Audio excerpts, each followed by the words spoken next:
है कि वही लोग दोबारा खड़े होकर वही दोबारा झूठ को बयान कर रहे हैं कि हम बीजेपी को रोक सकेंगे। याद रखिए मेरी इस बात को, अखिलेश यादव 2017 का विधानसभा का चुनाव हारे, बीजेपी सत्ता में आई। अखिलेश यादव 2019 का लोकसभा का चुनाव हारे, यहां से बीजेपी के बहुत बड़ी तादाद में सांसद मुंतखब हुए, जो दोबारा नरेंद्र मोदी को प्रधानमंत्री बनने का रास्ता आसान किया। 2022 में विधानसभा के चुनाव हुए, फिर आपके और हमारे दरमियान में आकर यह कहा गया कि नहीं नहीं बीजेपी को हम हराएंगे, हमारा साथ दो।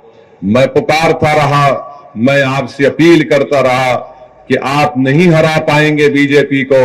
मैं आपसे उस वक्त भी कहा कि कम से कम आप अपने वोट से अपनी एक सियासी लीडरशिप को बनाइए, अपने नेता को बनाइए जो जाकर नाइंसाफियों के खिलाफ आपकी आवाज बन सके, जो जुल्म के खिलाफ आपकी आवाज बन सके। मेरी आपसे गुजारिश है कि मेरी इन तमाम बातों पर आप आराम से गौर फरमाइए। मैं फिर से आपसे कह रहा हूं कि अखिलेश यादव में ना तो काबिलियत है अपने पिता की तरह, ना अखिलेश यादव में जज्बा है सेकुलरिज्म को जिंदा रखने का, मगर अखिलेश यादव और समाजवादी पार्टी में बार बार वो यही कहते रहेंगे कि आप हमारा साथ दो, मुस्लिम समाज हमारा साथ दो, दलित समाज हमारा साथ दो, तो हम कामयाब हो जाएंगे। आपने वोट दिया तब भी बीजेपी कामयाब हो गई। यकीनन बीजेपी को हराना है, मगर समाजवादी पार्टी उत्तर प्रदेश और दासना से बीजेपी को नहीं हरा सकती। अगर दासना से आज अगर कोई योगी आदित्यनाथ को, नरेंद्र मोदी के दांत को खट्टा कर सकता है तो उसका नाम हाजी आरिफ है। तो मेरी आपसे गुजारिश है कि आप अच्छा फैसला लेकर हाजी आरिफ को और एमआईएम पार्टी को कामयाब करिए। आज अखिलेश यादव का मामला आप देख रहे हैं कि मुझे अभी बताया गया कि मीरठ को गए थे और मीरठ में कहां पर कैंपेन करते हैं, जो पूरा का पूरा उस वार्ड में जाते हैं जो अल्पसंख्यक समाज मुस्लिम बाहुल इलाका है। अखिलेश यादव से वहीं पर कैंपेन करने के लिए जाते हैं। और जब वहां पर गए तो अखिलेश यादव के मुंह के सामने खड़े होकर मीरठ के उन गयूर लोगों को मैं सलाम करता हूं जिन्होंने अखिलेश यादव के सामने खड़े होकर उनके मुंह पर कहा कि मजलिस इत्तेहादुल मुस्लिमीन जिंदाबाद, मजलिस पार्टी जिंदाबाद। तो अखिलेश यादव गुस्से से लाल पीले होकर अपनी गाड़ी में बैठकर वहां से भाग जाते। तो अखिलेश यादव को मालूम हो गया कि वो जो झूठ बोल रहे थे मजलिस पार्टी के ताल्लुक से, उत्तर प्रदेश की जनता, मगरबी यूपी की जनता, मीरठ की जनता और मुझे मालूम कि दासना की जनता भी उनके झूठ को उनके मुंह पर तमाचे के तौर पर मारेगी और सच्चाई को कामयाब करेगी। तो मेरे अजीज दोस्तों और बुजुर्गों, मैं दासना की सरजमीन से मीरठ की जनता से भी अपील करूंगा कि आप मजलिस के मेयर के उम्मीदवार को और पार्षद के तमाम उम्मीदवारों को आप कामयाब करिए। मैं मीरठ की आवाम को बता रहा हूं कि आप हरगिज इस बात का ताज्जुब मत करिए कि अगर आप अपने के कोर्ट का सही इस्तेमाल करेंगे तो मीरठ से मजलिस का मेयर बनेगा और हम एक तारीख को रकम करेंगे। वहां पर समाजवादी पार्टी हो, बीएसपी हो, इनमें अब दमखम नहीं रहा बीजेपी से मुकाबला करने के लिए। आज अखिलेश यादव 2024 के लोकसभा के चुनाव के लिए कभी हमारे तेलंगाना के मुख्यमंत्री के साथ बगल में बैठ जाते हैं, तो कभी बंगाल में ममता बनर्जी के पैरों के पास बैठ जाते हैं, तो कभी नीतीश कुमार के सामने अपना सर झुका देते हैं। अरे याद रखो, 2024 में अगर बीजेपी को हराना है तो तुमको बीजेपी को उसकी हिंदुत्व आइडियोलॉजी पर हराना पड़ेगा। अगर अपोजिशन के लीडर मिल जाएंगे इससे कुछ फायदा नहीं होगा। फायदा उस वक्त होगा जब यूपी की जनता को बीजेपी के खिलाफ खड़ा कर दिया जाए और उनसे कहा जाए कि बीजेपी आपको नौकरी देने में नाकाम साबित हुई है, बीजेपी नौजवानों का मुकद्दर बेरोजगार बनाकर रखती है। जब हम यूपी की और भारत की जनता को ये बात समझाने में कामयाब हो जाएंगे कि नरेंद्र मोदी प्रधानमंत्री जरूर बन गए मगर महंगाई को रोक नहीं सके।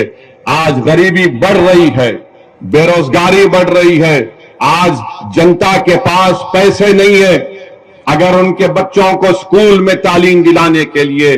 आज गरीब इतना परेशान है करके घर में अगर कोई बीमार पड़ जाता है तो उसको कर्जे लेकर अपने दोस्त या अपने रिश्तेदारों का इलाज करना पड़ता है।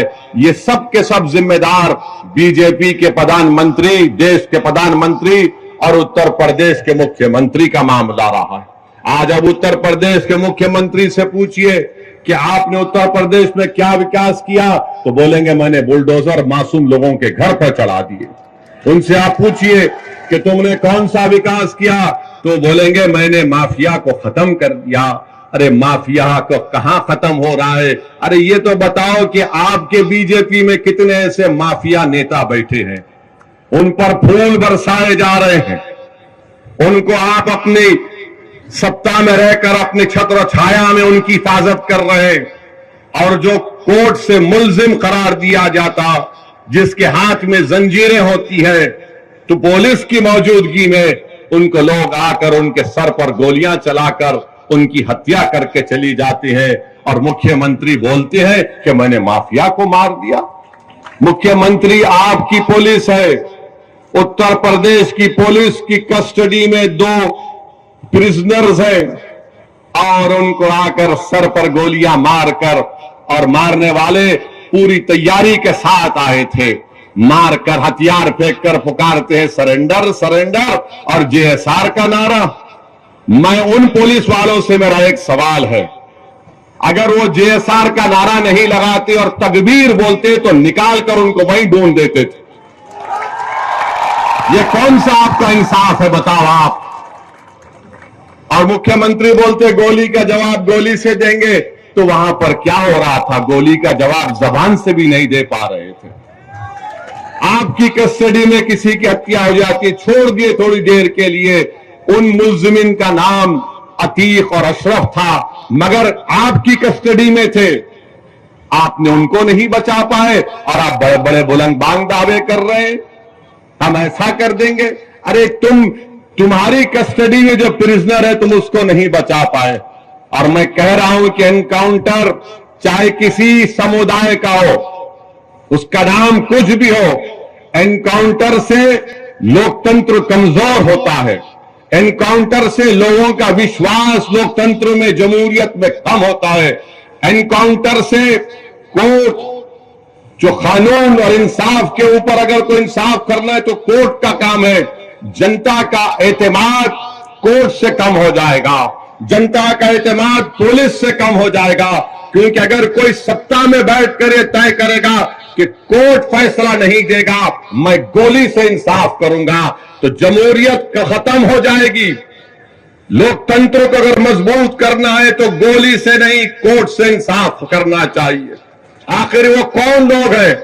मैं फिर से पूछ रहा हूं उत्तर प्रदेश के मुख्यमंत्री से कि जिन लोगों ने इलाहाबाद की सरजमीन पर उन दोनों को गोली मारी, आखिर वो कौन लोग हैं कि उनके एक जो जिसने गोली मारी उसके घर पर झोपड़ी में रहती है उसकी मां, आखिर कैसे उसके पास 8-8 लाख के 2 वेपन आए, 16 लाख के?